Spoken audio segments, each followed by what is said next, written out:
नमस्कार। तपस्या story world में आपका स्वागत है। आज मैं आपको जैन धर्म पर आधारित एक कथा सुनाऊंगी। जैन धर्म भारत के सबसे पुराने धर्मों में से एक है। इसकी उपस्थिति 6वीं और 5वीं शताब्दी ईसा पूर्व से प्रमाणित है। यह वह समय था जब महावीर ने भारत के पूर्वी भाग, जिसे तब मगध के नाम से जाना जाता था, में उपदेश दिया था। तब से आस्था भारतीय उपमहाद्वीप पर बिना किसी विच्छेद के विद्यमान है। ऐतिहासिक रूप से यह बताने का कोई तरीका नहीं है कि इसकी शुरुआत कब हुई। वस्तुतः भारत में इस समय से पहले का कोई भी पुरातात्विक जैन खंडहर नहीं है, लेकिन सबसे पुराने साक्ष्य से पता चलता है कि जैन धर्म पहले से ही एक अच्छी तरह से स्थापित आस्था थी। आज जैन भारतीय समाज में एक महत्वपूर्ण अल्पसंख्यक हैं, भले ही वे कुल आबादी का मुश्किल से 1% हैं और ब्रिटेन, उत्तरी अमेरिका, सिंगापुर, बेल्जियम आदि में महत्वपूर्ण प्रवासी समुदाय हैं। जैन धर्म हिंदू धर्म या इब्राहिम विश्वासों की तरह किसी निर्माता ईश्वर में विश्वास नहीं करता है। बौद्धों के समान जैन भी सिद्ध तपस्वियों की पूजा करते हैं, जिन्हें उनकी क्षमताओं के कारण वैध अधिकार प्रदान किए गए हैं। उन्हें जिन विजेता या तीर्थंकर फोर्ट निर्माता के नाम से जाना जाता है, जो अनुयायियों जैनियों को अंतिम मॉडल प्रदान करते हैं, क्योंकि वे मुक्ति की ओर बढ़ चुके हैं।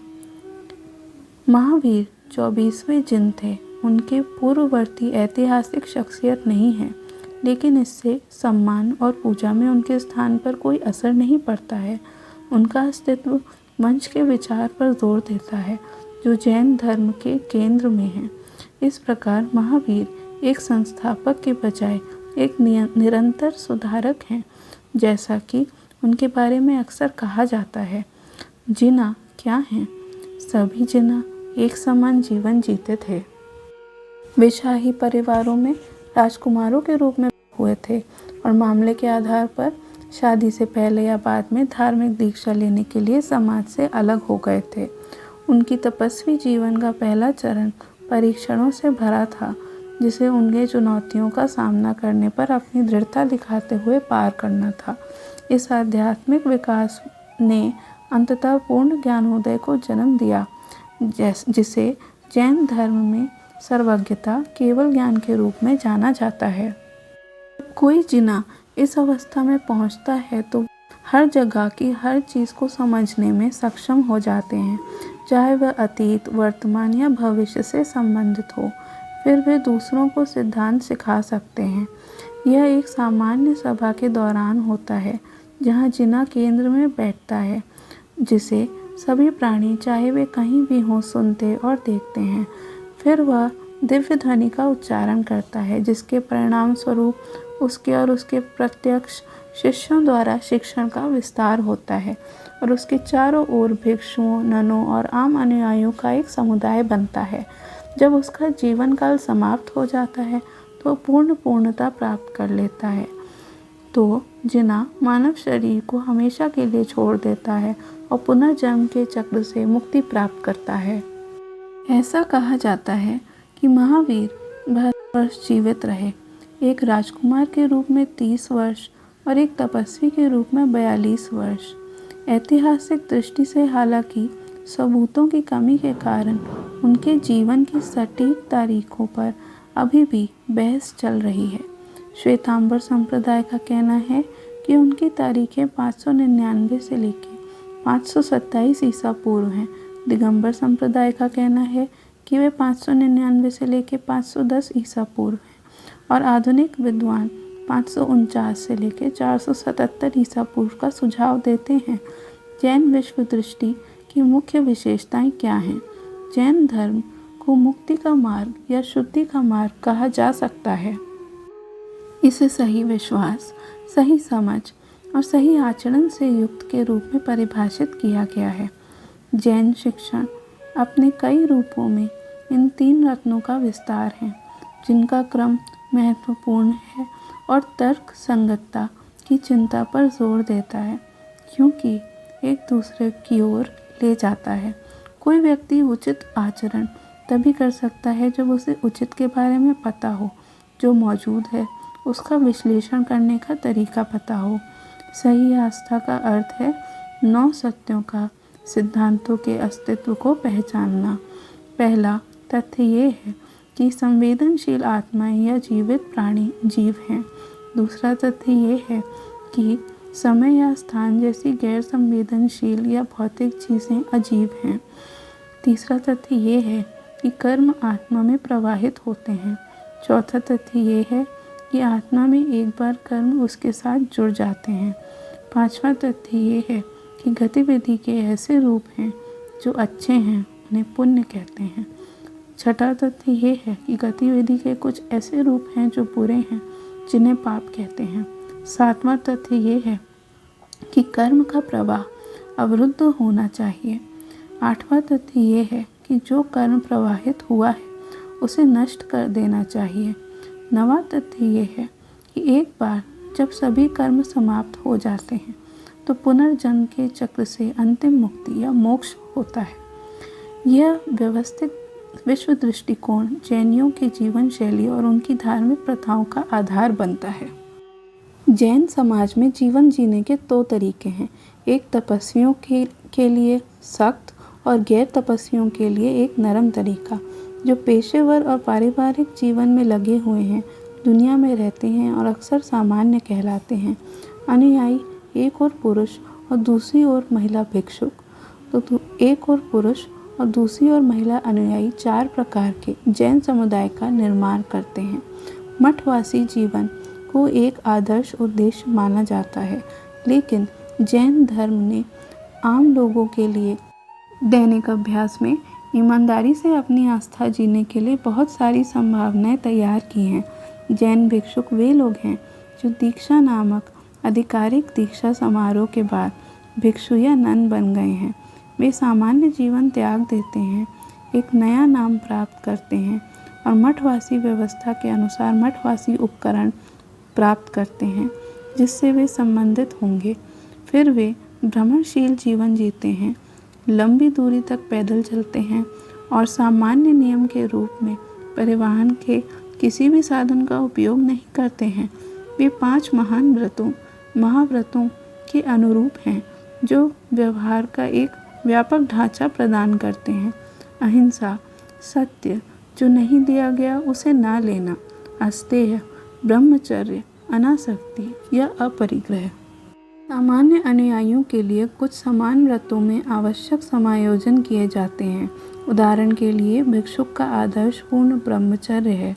सामान्य आदर्श अपने साथी के साथ संतुष्टि है। जैन भिक्षुक खाना प्रदोष जीवन शैली के माध्यम से अनासक्ति का अभ्यास करते हैं, जो निर्वाह के लिए पूरी तरह से आम अनुयायियों पर निर्भर होते हैं। आम अनुयायी आर्थिक जीवन में लगे हुए हैं और पैसा कमाते हैं, इसलिए उनके मामले में गैर कब्जा का मतलब अक्सर मंदिरों को दान देने के रूप में व्यापक दान होता है। यह वह विस्तृत ढांचा है जिसमें जैन भिक्षुक और सामान्य अनुयायी रहते हैं, लेकिन प्रथाओं की एक विस्तृत श्रृंखला है जो आस्था की मुख्य अवधारणाओं को मजबूत करती है। अहिंसा और उसकी अभिव्यक्तियाँ। अहिंसा का मूलभूत जैन सिद्धांत जीवन रूपों में जैन वर्गीकरण के गहन विश्लेषण का परिणाम है। ये जीवन रूपों में मौजूद इंद्रिय क्षमताओं की संख्या पर आधारित है, 1 से 5 तक, और सभी जीवित जीवों पर लागू होते हैं, चाहे वे मानव, पशु, पौधे या सूक्ष्म जीव हों। इस सिद्धांत की सबसे स्पष्ट अभिव्यक्ति शाकाहार का सख्त अभ्यास है, जो जैन आस्था की एक प्रमुख अभिव्यक्ति है। मांस और मछली का सेवन ना करने के अलावा आहार प्रतिबंध, जड़ वाली सब्जियों जैसे प्याज, लहसुन, आलू, बड़ी संख्या में बीज वाले फल, शराब, अंडे और शहद तक फैला हुआ है। आज के आम जैन विभिन्न स्तरों पर इन प्रतिबंधों का पालन करते हैं। उदाहरण के लिए वे वर्ष के अधिकांश समय आलू का सेवन कर सकते हैं, लेकिन किसी धार्मिक अनुष्ठान के अनुरूप एक विशिष्ट अवधि के लिए आलू का सेवन नहीं करते हैं। भिक्षुक इन नियमों का अधिक कठोरता से पालन करते हैं। बरसात के मौसम उत्तर भारत में जुलाई से अक्टूबर के दौरान गर्मी और नमी का संयोजन बहुत ही सूक्ष्म जीवों को जन्म देने में योगदान देता है। उन्हें चोट पहुंचाना आकस्मिक रूप से हो सकता है और इसी कारण से जैन साधु इस अवधि के दौरान घूमना बंद कर देते हैं और एक गतिहीन जीवन जीते हैं। धार्मिक जीवन में भोजन का एक अन्य पहलू भिक्षुक को भिक्षा देना है, जो अनुष्ठानिक है और बहुत सख्त नियमों का पालन करता है। भिक्षुकों के साथ साथ आम लोगों के लिए भी उपवास सबसे आम प्रथाओं में से एक है। ऐसा माना जाता है कि यह आत्मा को शुद्ध करके कर्मों के उन्मूलन का पक्षधर है। जैन लोग अपनी आस्था कैसे व्यक्त करते हैं? जैन धर्म सामान्य भिक्षुक से लेकर जिन तक धार्मिक शिक्षकों के प्रति सम्मान और पूजा पर बहुत जोर देता है। उनकी अभिव्यक्ति दैनिक प्रार्थना में होती है, जिसे 5 गुना श्रद्धांजलि, नवकार मंत्र या पंच नमस्कार के रूप में जाना जाता है, जो मंत्रों का जाप या पाठ है और सुरक्षात्मक मूल्यों से संपन्न है। यह जैन पूजा का एक प्रमुख घटक है। बौद्धों के लिए 3 शरणों या हिंदुओं के लिए गायत्री मंत्र के समान है। अन्य महत्वपूर्ण धार्मिक कृत्यों में स्वीकारोक्ति और पश्चाताप के लिए मंत्र प्रमुख विषयों अनुप्रेक्षा जैसे कि नश्वरता, शरीर की शुद्धता आदि पर ध्यान देना, जिनों की स्तुति गाना, मंदिरों में जिन छवियों की पूजा करना, जिनों के महत्वपूर्ण तिथियों को याद करना शामिल है। यह त्योहारों या जैन पवित्र स्थानों की तीर्थ यात्रा के माध्यम से रहता है। भारत में बड़ी संख्या में शानदार जैन मंदिर हैं, जो अक्सर सफ़ेद संगमरमर से बने होते हैं, जहाँ शांति और सुंदरता देखते ही बनती है। गुजरात में शत्रुंजय हिल या कर्नाटक में श्रवण बेलगोल जैसी जगह दुनिया भर में जानी जाती हैं। प्रमुख जैन त्योहारों में महावीर जयंती, जो महावीर के जन्म या पर्युषण का जश्न मनाती हैं, जब हर कोई वर्ष भर के लिए गए सभी दोषों के लिए क्षमा मांगता है। क्या सभी जैन एक ही बात मानते हैं?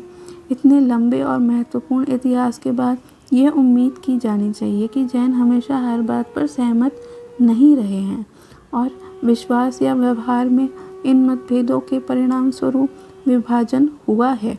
हालांकि विभाजन सिद्धांतों के बजाय प्रथाओं पर आधारित है और सभी जैन कर्म और अहिंसा के मूलभूत सिद्धांतों पर सहमत हैं। सबसे पुराना विभाजन 1ली शताब्दी ईस्वी के आसपास का है और आज भी सबसे महत्वपूर्ण बना हुआ है। इसने श्वेतांबर और दिगंबर के बीच अलगाव पैदा किया, जिनमें निम्नलिखित मुख्य अंतर थे। श्वेतांबर भिक्षुक हैं जो सफ़ेद वस्त्र पहनते हैं। वे भिक्षा के लिए एक कटोरे का उपयोग करते हैं। उनका मानना है कि महिलाएं अंतिम मुक्ति तक पहुंच सकती हैं। उनका मानना है कि सर्वज्ञ प्राणी को भूख का अनुभव होता है और उसे खाने की आवश्यकता होती है। वे 32 या 45 ग्रंथों के समूह को विहित मानते हैं। उनका मानना है कि भिक्षुक बनने से पहले महावीर विवाहित थे और उनके एक पुत्र भी था, जबकि दिगंबर पूरी तरह से दीक्षित पुरुष भिक्षुक होते हैं जो नग्न रहते हैं। दिगंबर का अर्थ है आसमान से ढका हुआ। अन्य लोग सफ़ेद कपड़े पहनते हैं। उनके हाथ में भिक्षा मिलती है। उनका मानना है कि पूर्ण वैराग्य, जो नग्नता द्वारा दर्शाया जाता है, अंतिम मुक्ति के लिए एक शर्त है और इसलिए महिलाओं के लिए असंभव है। उन्हें पहले एक पुरुष के रूप में जन्म लेना होगा। उनका मानना है कि सर्वज्ञ प्राणी के अब भोजन की आवश्यकता नहीं है। वे अन्य धर्म ग्रंथों की प्रामाणिकता को पहचानते हैं।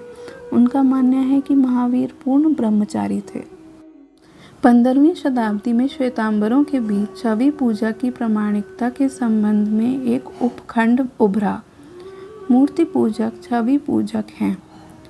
स्थानकवासी और थेरापंथी मंदिरों में जाने और छवि पूजा करने के पक्ष में नहीं हैं। वे एक प्रकार के प्रोटेस्टेंट और प्रतिष्ठित आंदोलन का प्रतिनिधित्व करते हैं। अन्य उपविभाजन, जिनका विवरण यहाँ नहीं किया जा सकता, मौजूद हैं, लेकिन वे एक समुदाय के रूप में आस्था और जैनियों की आसक्ति को खतरे में नहीं डालते हैं। ब्रह्मांड विज्ञान के बारे में जैन दृष्टिकोण क्या है? जैनियों के लिए ब्रह्मांड एक विस्तृत प्रणाली है। जैन ब्रह्मांड विज्ञान बहुत विशिष्ट है। हालांकि यह अन्य भारतीय धार्मिक परंपराओं के साथ कुछ विशेषताएं साझा करता है। यह ब्रह्मांड की शाश्वत और गैर उत्पत्ति प्रकृति पर केंद्रित है और इस प्रकार एक निर्माता भगवान की धारणा को बाहर करता है। जैसा कि 12वीं शताब्दी के एक प्रमुख मठवासी व्यक्ति ने लिखा है, ब्रह्मांड जिसका आकार एक आदमी के आकार का है, जो हाथ में अकिम्बों के साथ खड़ा है, पैर अलग अलग हैं, जो लगातार निर्मित, संरक्षित और नष्ट होने वाले पदार्थों से भरा हुआ है, भी किसी के द्वारा निर्मित नहीं किया गया है। यह बिना किसी सहारे के अपने अस्तित्व में है। यद्यपि जैन किसी रचयिता भगवान की पूजा नहीं करते हैं, देवता मौजूद हैं जिन्हें की सिद्धि आत्माओं और मानव अनुभव की अपूर्ण दुनिया के बीच मध्यस्थ के रूप में है और जैन ब्रह्मांड विज्ञान का एक हिस्सा है। जैन ब्रह्मांड की संरचना क्या है? जैन 2 प्रकार के स्थान भेद करते हैं। पहला विश्व स्थान, लोक, आकाश है, जो एक विशाल लेकिन सीमित क्षेत्र है जहाँ सभी आत्माएं विभिन्न शरीर रूपों में रहती हैं, जो वे विभिन्न दुनियाओं में अपने पुनर्जन्म के अनुसार लेते हैं। दूसरा गैर विश्व स्थान, आलोक आकाश है, जो अंतहीन है, जहाँ ब्रह्मांड पूरी तरह से संरचित और व्यवस्थित है। इसके शासी सिद्धांतों में से एक समरूपता और पुनरावृत्ति है, ताकि एक भाग को जानना पूरे को जानना है। ब्रह्मांड को अणुओं और इकाइयों की मात्रा के संदर्भ में सोचा जाता है। जैन विचारकों ने समय और स्थान की इकाइयों का वर्णन करने के लिए विशाल शब्दावली का निर्माण किया है, जो सबसे छोटी से लेकर सबसे बड़ी तक कल्पना से भी परे है। सबसे छोटी इकाई परमाणु है।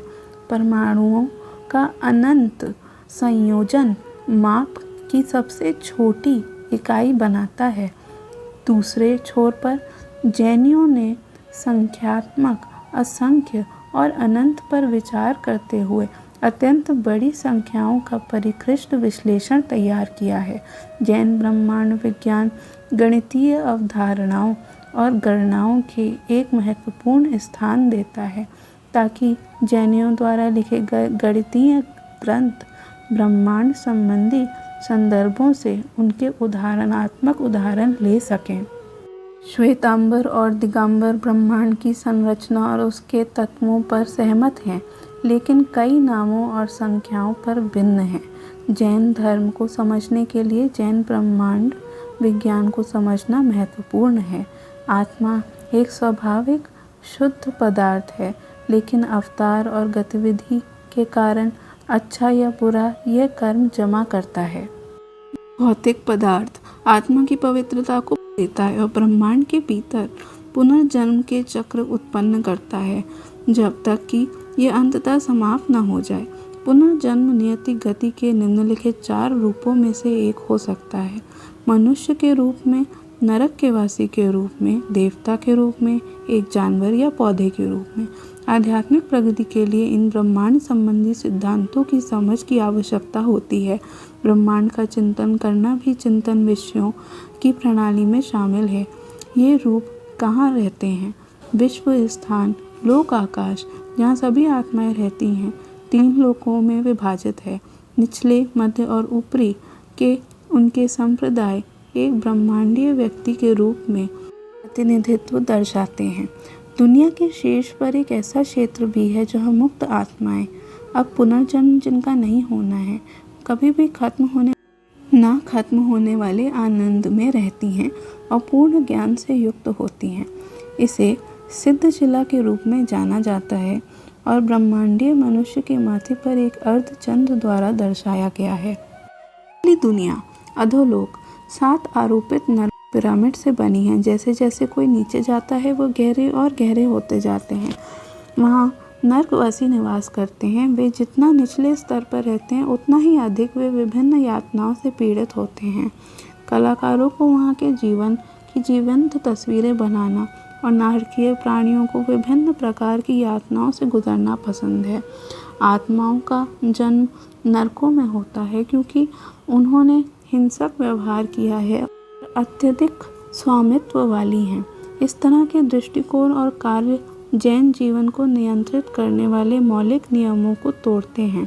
यदि नारकीय प्राणी उच्च दुनिया में पुनर्जन्म लेने के लिए पर्याप्त अच्छे कर्म बनाने के लिए पर्याप्त अच्छा व्यवहार नहीं करते हैं तो उनका अगला जन्म निम्न नरक में होता है। मध्य लोक एकमात्र स्थान है जहाँ मनुष्य रहते हैं। जैन मनुष्य के रूप में जन्म पाने की कठिनाई को रेखांकित करते हैं। यह एक दुर्लभ अवसर है क्योंकि यह आध्यात्मिक प्रगति की संभावनाएं प्रदान करता है। ब्रह्मांड की जैन अवधारणा में पुनरावृत्ति का प्राथमिक सिद्धांत मध्य जगत में बहुत स्पष्ट है। यह गोलाकार है और इसमें संकेंद्रित वृत्तों में महासागरों के साथ बारी बारी से महाद्वीप शामिल हैं। पहला महाद्वीप जम्बूद्वीप सबसे उल्लेखनीय है और वह टेम्पलेट है जिस पर अन्य सभी महाद्वीपों के प्रतिरूपित किया गया है। जम्बूद्वीप मेरू पर्वत के चारों ओर स्थित है और अढ़ाई द्वीप का हृदय स्थल है, जिसका अर्थ है ढाई महाद्वीप। ढाई महाद्वीपों में शामिल हैं जम्बूद्वीप, लवण समुद्र का आसपास का महासागर, दूसरा महाद्वीप धात की खंड, चारों ओर से घिरा हुआ महासागर, कालोदधी, पुष्कर महाद्वीप का आधा भाग। ढाई महाद्वीप तीनों दुनियाओं में एकमात्र ऐसा क्षेत्र है जहाँ इंसान पैदा हो सकते हैं और इसे अक्सर पांडुलिपियों का चित्रों में विस्तृत मानचित्रों में दर्शाया जाता है। ऊपरी लोक में स्वर्ग शामिल है। नरकों की तरह ये पदानुक्रम के साथ एक समतल संरचना है। निवासी देवता हैं जो निरंतर सुख और खुशी का आनंद लेते हैं और वैमानिक के रूप में जाने जाते हैं। उन्हें निचले स्वर्ग में रहने वाले 12 समूह में विभाजित किया गया है और फिर 9 और 5 नायाब के उपवर्गों में विभाजित किया गया है। वे जितना ऊपर रहते हैं मुक्ति के उतने ही करीब होते हैं, लेकिन देवता जैसे भी हों वे अभी भी जन्मों के चक्र में फंसी हुई आत्माएं हैं। मुक्त होने से पहले उन्हें मनुष्य के रूप में जन्म लेना होगा। इसके अलावा ऐसे प्राणियों की श्रेणियां हैं जो देवता हैं जो ऊपरी दुनिया में नहीं रहते हैं। भवनवासी उच्चतम नरक में स्थित नारकीय आवासों में रहते हैं। व्यंतर निचली दुनिया के ठीक ऊपर रहते हैं और प्रकाश के देवता ज्योतिष या ज्योतिषी ग्रह मध्य जगत को प्रकाशित करते हैं। पैगंबर और दिगंबर दोनों ही जैन भूगोल का अध्ययन किया है।